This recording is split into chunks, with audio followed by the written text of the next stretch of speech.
Sir from 17 once again. This is my Bioshock Infinite 1999 mode Scavenger Hunt walkthrough. This is chapter 6, this is Monument Tower, and this is where we're going to be finding Elizabeth and coming into contact with the Songbird, who for all intents and purposes is a very important character in the storyline, and he's going to be trying to kill you on this sequence, but it's all scripted.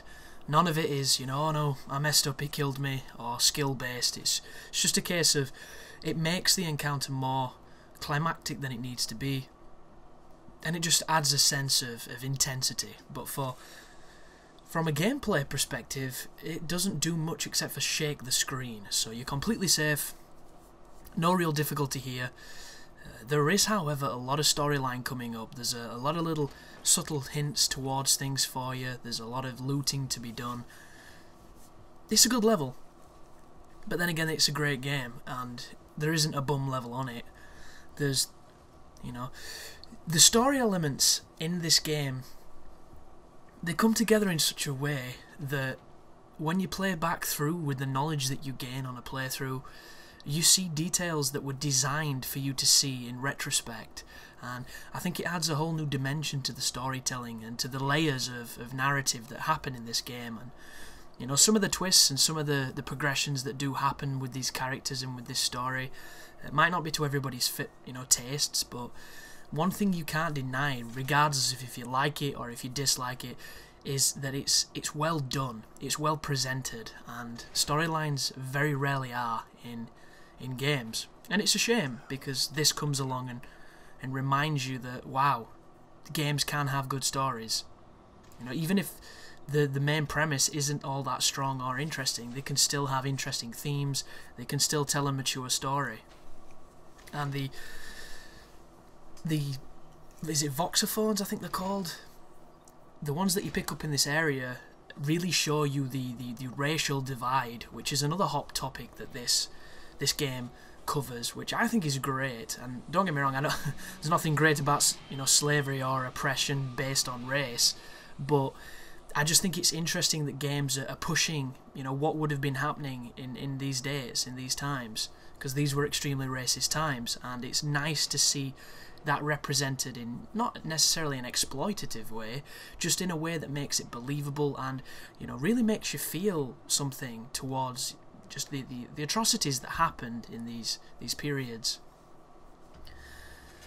And we're moving up here to our first reveal of Elizabeth, and it's an important moment. This is the beginning of the bond. This is the beginning of the second main character of the game, and she's a great character. She really is. There's a couple of, you know, left turns towards the end, which anyone who's beat the game will understand, but for the most, she's the reason that it works, because she's fantastically animated. The voice actor of Troy Baker and whoever does Elizabeth, I don't know her name, a terrific job, just an absolute stellar performance between the two, and together they've got a synergy that's just amazing, and it shows. They carry a good story and make it supremely better because of their performance.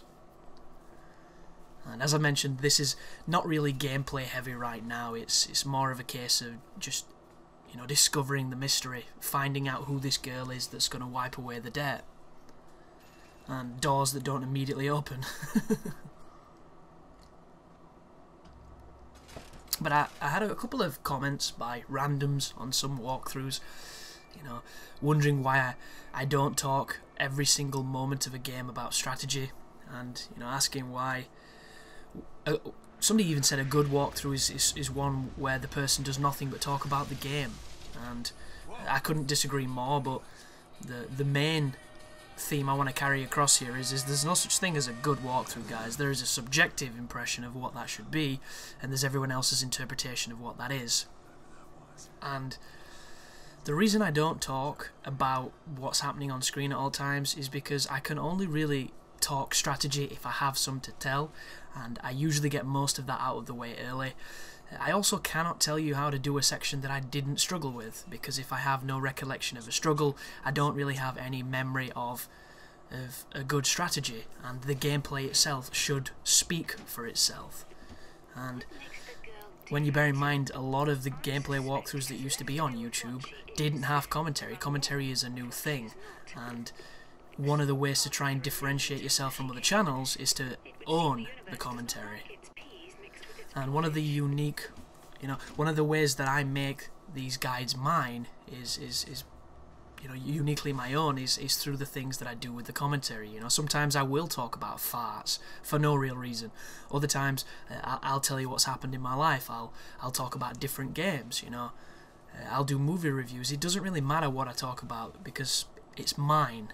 These are my guides. It's my work at the end of the day, and I have absolutely nothing against people saying they don't like what I do or they don't like my work. There's nothing wrong with that. That is absolutely fine. But when they try to ruin it for other people by talking shit in comments, by just being aggressive and persistent, that's where I draw the line, and that's where I'm going to come in and essentially shut a motherfucker up. So I just wanted to outline that while we're in this quiet moment, because just a couple of people dropping on the videos, not liking them, and instead of going to watch something that they would like to watch, they just stay around to try and force arguments and fuel these conversations that shouldn't exist. So I just thought I'd outline them here as politely as I can, because I've had a few weird ones, like a guy who I've never even seen on any of my videos say he was going to subscribe, but he's not now because he's seen the way I treat my subscribers, which is an interesting choice. And it's... I don't understand these people at all. The first thing is, just because you're a subscriber does not give you immunity. That's not how the world works, guys. If you're a subscriber and you put thoughtful and respectful things, that's perfectly fine. Even if they contradict what I say, even if they're disagreeable with me, that's fine. If you don't, I have every right to come down on you and just, zero tolerance for bullshit and time wasters. So anyone who thinks elsewhere is an idiot and should leave. It's that simple. And this is not me being a dick, this is not me being aggressive or defensive. This is me simply saying, if you say something stupid or be stupid on my channel or in the comments section, then I'm going to pull you up for it. And that's just the way it is. People don't seem to understand this, Just because you're a subscriber does not mean that you have complete immunity to shit on something that I enjoy or something that I do. It's not how it works. And I think it's silly if anybody would think that way, because this is not a shop, this is not a consumer thing. I put content out because I enjoy it, and if you enjoy it, that's a bonus. I'm not doing this for you specifically. It's nothing personal, it's just the way it is. And in this case, the customer is not always right, so I'm gonna pull you up on that once again. And the cool thing is, the people who have been with me now, or the cool subscribers, understand this, respect this, and I get on just fine with them. But if you're new, or you've not got a good impression of what this channel is about, this might rub you the wrong way. And it's just, don't be a dick. That's the thing. I'm only a dick to dicks. It's that simple. But once again, not really much to talk about here guide-wise. Songbird's going to make his entrance. We're going to be moving along a pre-scripted path. You do not have to shoot him here. I have shot him, but the lift will carry him down every time. And something really interesting to note, I was watching a Let's Play of this game the other day, and the person playing was worried about this section right now, because apparently they died on it on their first playthrough.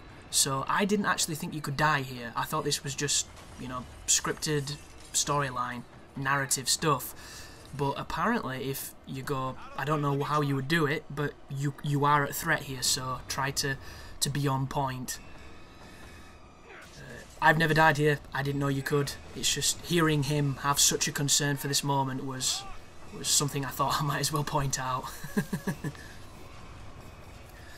But a couple of people have mentioned that this game is not what Irrational sold at E3. It was supposed to be much more ambitious and much more different things, and I can understand people's complaints with that, because some of the stuff I saw did seem like it was going to be on a much grander level, but I'm also realistic enough to believe that they were selling a proof of concept at E3. You know, they were showing that this could work, that this is a game, that this could carry along the mechanics that make it enjoyable. And when it comes to actually making and coming through with that promise, there's a difference between ambition and, you know, a functional reality. So a lot of stuff probably did get axed and chopped. I mean, I remember a section where a cow got pulled out of a tear, and I don't know what happened, but I think you actually threw a cow at somebody, like Earthworm Jim style. But that's obviously not here, and as much as I would have loved a cow launcher, like I did in South Park, the game, because the fact it isn't here doesn't really make me that sad, because what is here is so tightly woven and so well delivered that I can't help but love this game. And there's not a lot that I can say negative about it for me, because it's that fucking good. But thank you for watching. I'll see you in the next one, and you take care now.